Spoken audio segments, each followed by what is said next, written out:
రుణం ఉన్నటువంటి రైతులు ఇంకా 3 లక్షల నుంచి 4 లక్షల మంది ఉన్నారు. వాళ్ళని కుటుంబ నిర్ధారణ చేయాల్సిన అవసరం వచ్చింది. గత 3 నెలలుగా ఆ ఇంటికి వెళ్ళి మా వ్యవసాయ అధికారులు కుటుంబ నిర్ధారణ చేశారు. సుమారు 3 లక్షల పైసలకు మనకు అందుబాటులోకి వచ్చినాయి.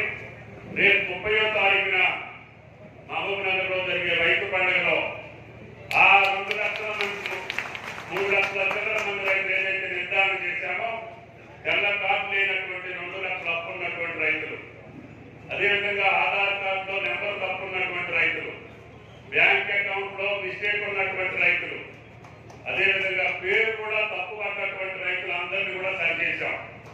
ఆ అకౌంట్లన్నీ కూడా మా దగ్గరకు వచ్చినాయి.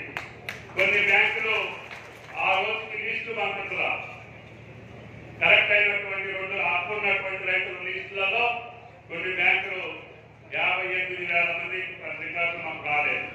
వాటిని కూడా ముఖ్యమంత్రి గారు ఇవ్వమని చెప్పారు. వీటన్నింటినీ కలిపి రేపు సుమారు 3,000 కోట్లు మహబూబ్ నగర్ రైతు పండుగలో ఈ ఖాతాలో ఏదొస్తున్నది ప్రభుత్వం అని చెప్పుకొని ఈ సందర్భంగా మనం చేస్తున్నాం. అదేవిధంగా ధాన్యం కొనుగోలు మీరు చూస్తున్నారు. భగవంతుడు దయ వల్ల ఆ వరుడు దేవుడు కరుణించాడు.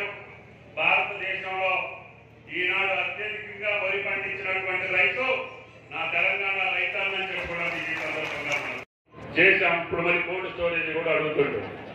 ఈ ప్రాంతానికి ఏది ఇచ్చినా కూడా తక్కువే. తప్పకుండా అయితే నేను చెప్పిన మోడల్ మార్కెట్ లో ఈ జిల్లా మొత్తానికి కావాల్సిన కోల్డ్ స్టోరేజ్ కూడా అక్కడే ఉంటాయి. ఈ రైతులు పండించిన ప్రతి పంట ఒక్క ఆకుకూర కూడా చెడిపోకుండా, ఒక పువ్వు కూడా చెడిపోకుండా, ఒక కాయగూర కూడా చెడిపోకుండా ఈ స్టోరేజీలో పెట్టి ఇతర దేశాలకు పంపించి ఈ రైతులు రాజులు చేసే బాధ్యత రేవంత్ రెడ్డి గారి ప్రభుత్వం అని చెప్పి కూడా ఈ సందర్భంగా మనం చెప్తున్నాం. కాబట్టి ఆ భగవంతుడు మీరు ఇచ్చినటువంటి శక్తికి మించి కాంగ్రెస్ ప్రభుత్వం, రేవంత్ రెడ్డి గారి ప్రభుత్వం రైతాంగానికి మేలు చేయబోతుంది. తప్పకుండా కష్టాలు ఉన్నమాట వాస్తవం, ఆర్థికపరమైన ఇబ్బందులు ఉన్నమాట వాస్తవం, కేంద్ర ప్రభుత్వం సహకరించిన మాట కూడా వాస్తవం. అయినా సరే మీ ఇచ్చినటువంటి మనోధైర్యంతో ఏ రకంగా అయినా సరే కష్టపడి రైతాంగ సమస్యలు పూర్తి చేస్తామని చెప్పి మీకు విజ్ఞప్తి చేస్తున్నా. చెత్త ఎత్తున 30వ తారీఖు జరుగుతున్నటువంటి రైతు పండుగ ఏదైతే ఉందో దానికి మీరందరూ పార్టిసిపేట్ చేయాలి. దగ్గరకు ఉంటారు. చెత్త ఎత్తున ఆ పండుగని నిర్వహించి ముఖ్యమంత్రికి నైతికంగా మీరు పరోక్షంగా బలం ఇవ్వాల్సినటువంటి అవసరం ఉంది. మేమున్నాము, నీకేం పర్వాలేదు, ఎన్ని కష్టాలైనా ఎదుర్కో, 10 సంవత్సరాలు మేము అన్ని బాధించాము. ఇప్పుడు స్వేచ్ఛా వాయువులు పీలుస్తున్నాం, నిజాయితీ పాలన చూస్తున్నాం, మంచి ఎమ్మెల్యేలు ఇచ్చాం. తప్పకుండా ధైర్యంగా నువ్వు పనిచేయి, నీ అంత మేము ఉంటామని చెప్పాల్సిన బాధ్యత ఈ ప్రాంత రైతాంగాన్ని అని చెప్పి మీకు సందర్భంగా మనం చెప్తున్నాం.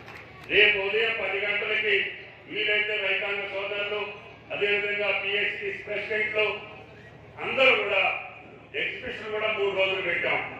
యాంత్రీకరణ కూడా ఈ 5-6 సంవత్సరాలుగా ఎవరు కూడా కనిపెట్టు కదా, మీరు ఏది కోరుకుంటే అది ఇచ్చేటటువంటి కార్యక్రమం ఈ రోజున రేపు ఆ మీటింగ్ దగ్గర ఏర్పాటు చేస్తున్నాం. రేపు 10 గంటలకి వీలైన వాళ్ళందరూ ఎమ్మెల్యే గారితో రండి. మీరు ఆ యొక్క ప్రదర్శనని రైతాంగానికి చూపించండి. రైతాంగానికి ఇప్పుడు మారినటువంటి కాలమాన పరిస్థితుల్లో ఏ యంత్రాలైతే ఉపయోగం అవసరమో, డ్రోన్ అవసరమా లేకపోతే ఇంకే పనిముట్లు అవసరమో చెప్పండి, అయ్యే తెప్పించి మీకు ఇస్తాం. మా కమిషన్ల కోసం కాదు, రైతాంగం కోసం చేస్తాం. కాబట్టి దయచేసి మీకు ఏది ఉపయోగమో అదే చెప్పండి. మీరు పండించే పంటలకు ఏది అవసరమో అవి ఇప్పుడు ప్రపంచీకరణలో బ్రహ్మాండమైనటువంటి యాంత్రీకరణ వచ్చింది. జరుగుతున్నటువంటి కూలీ ఖర్చులు పెరిగిపోవటం, ఆఖరికి రైతు కూలీలకు కూడా ఇబ్బంది వచ్చే పరిస్థితులు వచ్చినాయి.